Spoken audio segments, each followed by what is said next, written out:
Most people stop at failure, but champions, they use it as fuel. You see, your dream isn't dead. It's just not in season yet. This is your moment to take the lid off your life, shake off the dirt, and rise again. Because success doesn't belong to the lucky, it belongs to the prepared. A wise person once told me, dreams don't work unless you do.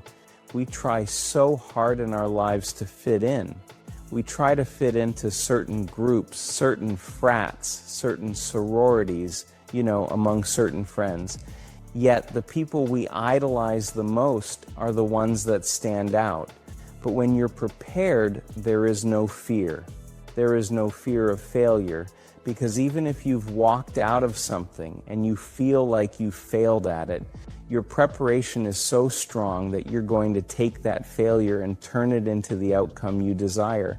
And most people stop at failure. Okay, we've all failed at things. I'm going to continue to fail at stuff, right? It's the most powerful tool you can use, but it all depends on how you use it. Okay?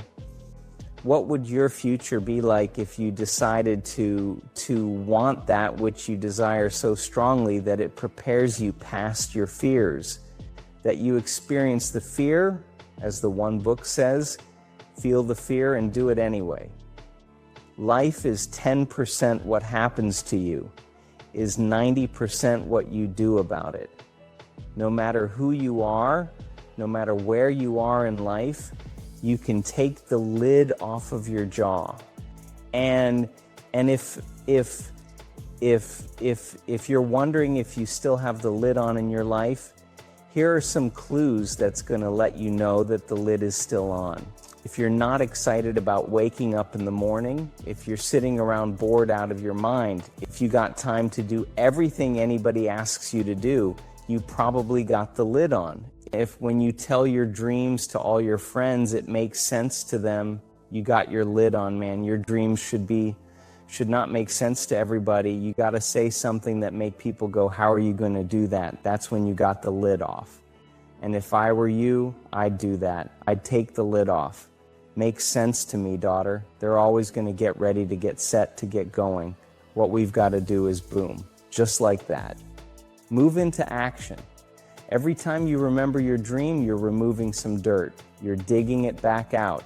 The true mark of a champion is even though some dirt gets thrown on your dream, instead of letting it get buried, you keep shaking it off. You keep moving forward. You keep looking for a new opportunity. You wouldn't be having that opposition if you didn't have something great in you. If your dream wasn't alive and on track, right on schedule to come to pass, you wouldn't have so many things coming against you. That dream is still alive. You may have tried a year ago, 5 years ago, or 40 years ago, didn't work out. Nobody was there to help you go back and try again. This is your time. This is your moment. Your destiny is calling out to you. Can I tell you, your dream is not dead. It's just not in season. Your time is coming. Promotion is coming. Good breaks are coming. Promises you've been standing on. Dreams you've been praying about. Lack is not your destiny. Constantly struggling, barely getting by, is not the end of your story. These light afflictions are for a moment. The adversity is temporary. The glory is eternal. Amen. Lord, I believe this is my year to get healthy and whole. This is my year to meet the people of my dreams. This is my year to go further in my career, to step into a new level of my destiny. This is my year to accomplish dreams, to break free from this depression. This is my year to meet the right people. This is my year to get healthy and whole. This is your year to see double. This is your year for vindication, for restoration, for new beginnings. Now get your mind going in the right direction. Here's the secret. The people that do the most with their lives, the people that seem to the most self-assured, the ones that seem to embody confidence, the ones that seem to define confidence, they're the ones that had to face down the most fear. They simply didn't linger in it. Don't hate your competitors. Respect your competitors. Learn from him. I had a very important person in my life come to me and say, "Who's your hero?" And I said, "I don't know, I gotta think about that. Give me a couple of weeks." I said, "I thought about it." "You know who it is?" I said, "It's me in 10 years. So I turned 25 10 years later. That same person comes to me and goes, "So are you a hero?" And I was like, "Not even close." He said, "Why?" I said, "Because my hero is me at 35. So you see, every day, every week, every month, and every year of my life, my hero is always 10 years away. I'm never going to be a hero. I'm not going to attain that. I know I'm not. And that's just fine with me because that keeps me with somebody to keep on chasing. That's the thing. Success and failure are generally slow processes, either slowly building things up or gradually dying. And that's why I say you've got to pay attention. You have to watch. You have to watch every single second. Choose love and don't ever let fear turn you against your playful heart. I believe in manifestation. I believe in putting a rocket of desire out into the universe. And you get it when you believe it. You get it when you believe you have it, and that's the key is. So we want to get really sensitized, acutely sensitized sensory acuity to whether what we're doing is working or not. And by the way, sensory acuity is really the measure of a person's intelligence. What I mean by that is, how do we measure intelligence? Intelligence is a measure of the number and quality of distinctions you have in a given situation. You can handle this. You just haven't figured it out yet. It's all right. This is your training period. This is a tuition you have to pay for what you don't know. You can do this, other people have done. It doesn't take an Einstein. Get you some people that can teach you some stuff that you don't know. Get you some people that have done it successfully and learn from them. Take some seminars, workshop, read some books on how to manage your business. Change the way you see yourself and begin to tend to the personal details. Understand that nobody is going to take care of your business better than you. You will notice the most successful people in any field. They are usually the ones who have failed more than anybody else. You see the difference between a successful person and everyone else? It's not a lack of strength. It's not a lack of knowledge. It's a lack of will. You must experience what this life is totally, isn't it? Before you go, you must experience this. If you do experience that, then such questions will never arise in your mind, because that's not the way existence is. It's up to you in a world where we're taught to look outside for answers, for a job that will make us happy, for money that will make us happy. That answer is within. We already have it. We already have the answer. But will we unleash it? Will we give it? Will we own it? Will we truly reinvent ourselves to become the people that we're capable of becoming? The bow, too tightly strung, is easily broken, says one of the prompt. Balance is a gorgeous thing. So be monomaniacal in your execution around your high-value targets, your HVTS, your mission plan, but also build in some rewards. And that's going to send a gorgeous message to your conscious and your subconscious mind that, hey, this daily practice of execution around my deliverables is a beautiful thing. And you create this thing called momentum. And the monk who sold his Ferrari. I went back and I saw this recently. I think there's a whole chapter on momentum. And you become like this.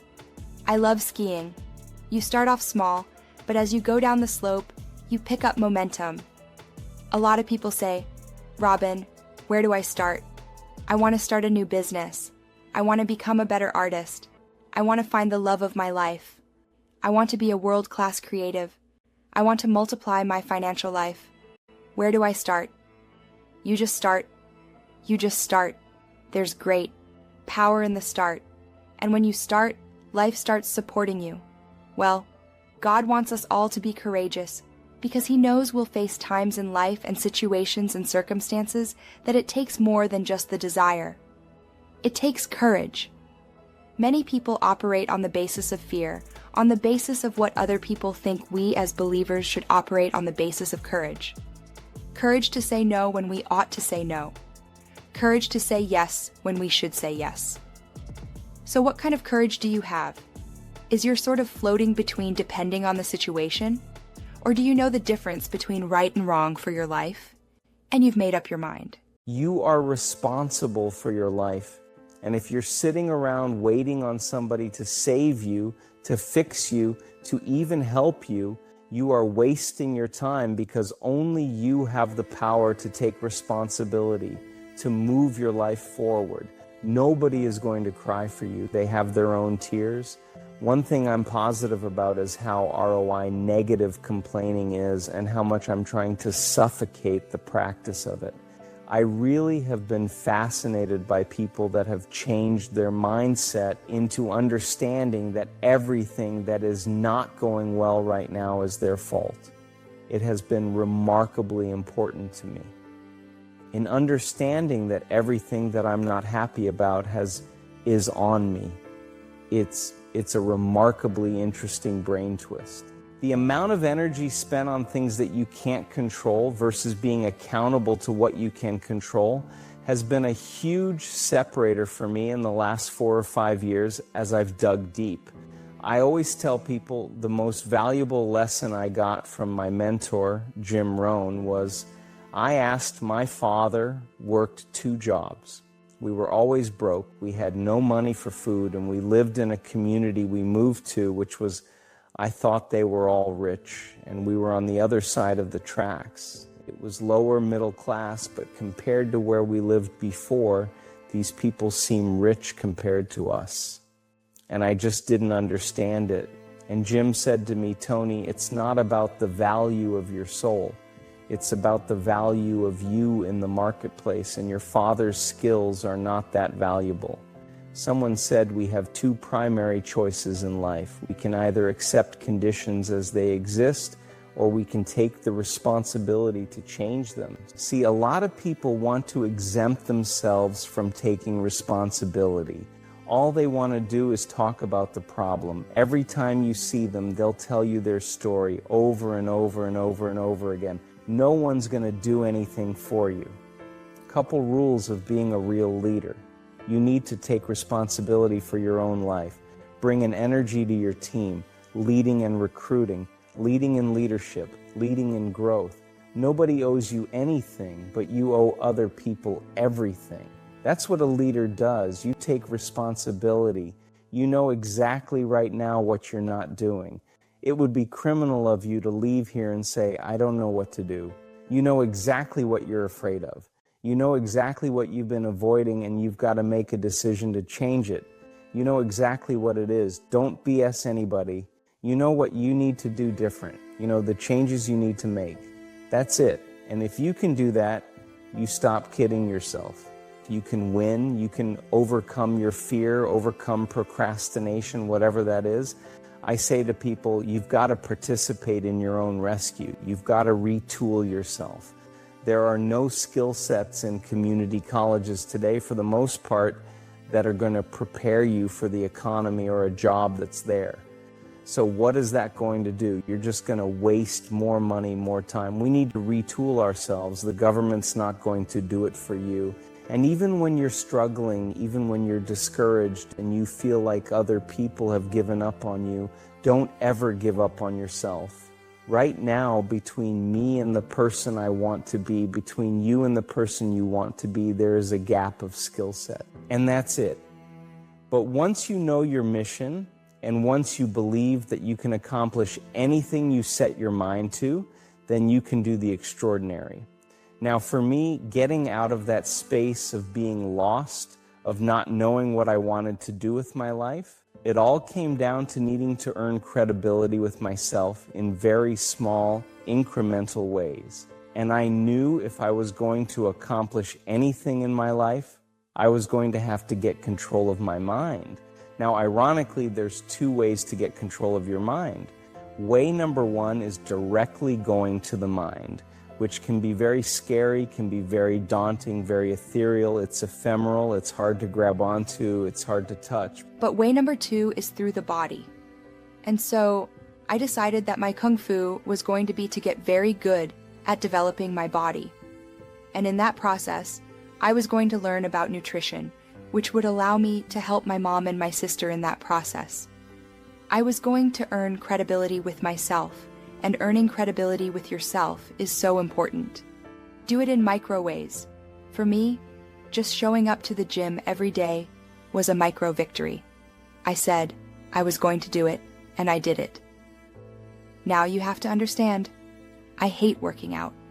So for all of you crazy people that get an endorphin rush from running, I hate you all. Running for me is like being stuffed into a meat grinder. There is absolutely nothing pleasurable about it whatsoever. So, whatever neurological thing you guys get that you've been blessed with, I have not been blessed with that. So, for me, showing up at the gym sucks. Eating a bowl of ice cream is awesome.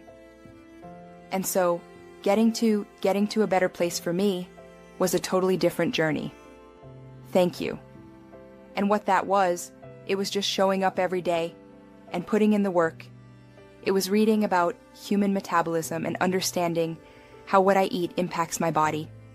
It was earning a little bit of discipline every day, knowing that, well, I did it yesterday. I can do it again today. It was not eating something that I wanted to eat. And most importantly, and if you're taking notes, write this down. It was about changing my identity. Because at the end of the day, identity and values drive behavior. Identity and values drive behavior. So if you want to make a change, you have to change your vision of who you are. You have to begin telling yourself a different narrative. And the narrative you tell yourself about yourself is everything. And if you tell yourself that you're a scared, undereducated kid from Tacoma whose family has never accomplished anything, let me tell you what you will become. A scared, undereducated kid from Tacoma who never accomplishes anything, because that's what you believe. You tell yourself that story enough, and it will become real. But on the flip side, you could tell yourself a story of, you're a learner. You learn faster than most people. You're willing to put in more work than most people. You're willing to read more books than most people. You're willing to spend an inhuman amount of time every day improving your mind. Simply, by getting new ideas into the system, and that you will admit that you're wrong faster than anybody else, that you won't let your ego get in the way, and you tell yourself that story over and over and over. So when somebody comes and tells you how stupid you are, that you're just a dumb kid from Tacoma, you go, you're right. That's amazing. Thank you for pointing out that flaw, because now that I'm aware of it, I can improve it, because I'm the learner. And once I switched my narrative to being the learner, it didn't matter where I started, it only mattered where I was trying to go. And as long as I had that clarity, then I could execute, because I believed I could do anything I set my mind to without limitation. You don't need a better economy. You don't need better seed and soil. In fact, when it comes to seed and soil and rain and sunshine and seasons and the miracle of life, that's all you got. Now, what if you blame this stuff? Then you're blaming all you got. If you blame the economy, and you blame the schools, and you blame the teachers, and you blame the sermons and the preachers, and you blame, the marketplace, and you blame the company and company policy, what else is there? When some people get through with their blame list, there is nothing else. That's all there is. And if you blame the only thing you've got to work with, I'm telling you, it's called mistake colossal, and not understanding that that's all you've got to work with. And if this is all you've got to work with, then you don't change the seed, and you don't change the soil, and you don't change the rain, and you don't change the sun sign. You don't change the seasons, right? Guy says, I'll take 3 springs, 4 summers, 9 falls, no winters. And no, you can't fool with this stuff. You got to take it like it comes. Then what do you change to make your life work well? You got to start with your philosophy. Guess what I had to do at age 25 in order to change my own future? I had to change my mind. I had to change my thinking. I had to change my philosophy. I was messed up on what was causing my problem. And once I got that straightened out, that all the stuff I blamed, the government and taxes and the marketplace and the economy and things cost too much, negative relatives, cynical neighbors. Once I got rid of that and started going for where the real problem was, which was me, I'm telling you, my life exploded into change. My bank account changed immediately. My income changed immediately. My whole life took on a whole new look and color immediately. Right. And the early results I got from making these philosophical changes tasted so good.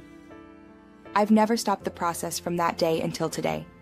And I'm telling you, with a little consideration of the refinement of your sail. By setting a better sail, refining your philosophy, your whole life can start to change from today on. You don't have to wait till tomorrow. You don't have to wait till next month. You don't have to wait till spring. You don't have to wait till 93. You can start this whole process immediately. I recommend it. Now, some people do so little thinking, they don't even have their sail up. I mean, you can imagine where they're going to wind up at the end of this week, at the end of this month, at the end of this year. Now's the chance to change, process all this information. Here's the definition of success and failure. Just make this note. Here's failure. A few errors in judgment repeated every day. Now you can automatically assume, Mr. Owen, I say, I can understand that. A few errors in judgment repeated every day. For 6 years, my father, 88 years old, he's never been ill, still hasn't retired. Not long ago, midnight, we're getting ready to go to bed. We've drilled a new well, got some extra water, got some more acres going. He's all excited. At midnight, we're getting ready to go to bed. My father's eating what he calls his midnight snack, a little bite to eat before he go to bed. Don't have to go to bed hungry. And I'm watching him eat this midnight snack. Guess what he had? An apple, a few graham crackers, and a glass of grapefruit juice. I said, no wonder my father's so healthy. My mom taught us all those good health practices, taught me when I'm growing up. Right, I'm an only child, I've never been ill. Passed the big 50 some time ago. My 2 daughters, 32, 33, never been ill. My grandkids never been ill. I'm telling you, the legacy lingers on. As I watched my father have this midnight snack, suddenly it occurred to me, I know that's part of it. An apple what? A day. That's gotten to Dallas-Fort Worth, right? An apple a day. Keeps the doctor away. Good question for this intelligent audience. What if that's true? You say, well, Mr. Rohn, if that's true, that would be easy to do. Then what's the problem? It's easy not to do. It's easy not to adopt it as your own personal philosophy. Or the guy messed up the saying. Guy says, a Hershey bar today. Say, no, you've been watching too much television. It is not Hershey bar. You got to be smarter in philosophy. Then to fall for the Hershey bar a day when it's an apple a day, you've got to be smarter than that. And if you make that kind of an error in judgment every day for 6 years, I'm telling you, it'll accumulate into disaster. Sometimes the first year you say, well, I'm so healthy now, what difference is it going to make? You've got to be smarter than that. Just because disaster doesn't fall on us at the end of the first day doesn't mean disaster isn't coming. Yeah. You've got to be so smart that you look down the road and say, will the errors in my present judgment of philosophy, what's that going to cost me in 1 year, 6 years, 1 month, 6 months? I'm telling you, the money cost and the health cost and the success cost is too gigantic if you look down the road a little ways and say, are there errors in my current judgment like an apple versus a Hershey bar? Is that just a good illustration of some of the rest of my errors in judgment? If it is, that's where I found myself at age 25. I started working when I was 19. I met my teacher who helped turn my life around when I was 25. That's 6 years. At the end of the first 6 years of my economic life, I've got pennies in my pocket. I've got nothing in the bank. The creditors are calling saying, hey, you told us the check was in the mail. I'm embarrassed. I'm behind on my promises. I live in America, I'm 25-year-old American male, I got a nice family, every reason to do well, and I'm messed up. Now what's messed up? I used to think it was the community that was messed up, and the country was messed up, and the government was messed up. If those Democrats ever get in the White House, that'll really mess things up. If the Republicans stay in power, that'll really mess things up. The economy was messed up, interest rates are messed up. I thought all this stuff was messed up. Then I found out that's not what was messed up. I was criticizing the only thing I had to work with. What was really messed up was my own personal philosophy. My own errors in judgment in my own personal philosophy brought me in 6 years to pennies in my pocket, nothing in the bank, and trying to explain why I wasn't doing well living in America. 25-year-old American male, got a family, every reason to do well. Now once I understood this, here's the formula for failure, errors in judgment, being lax about developing your own personal philosophy. I'm telling you, it's called accumulated disaster.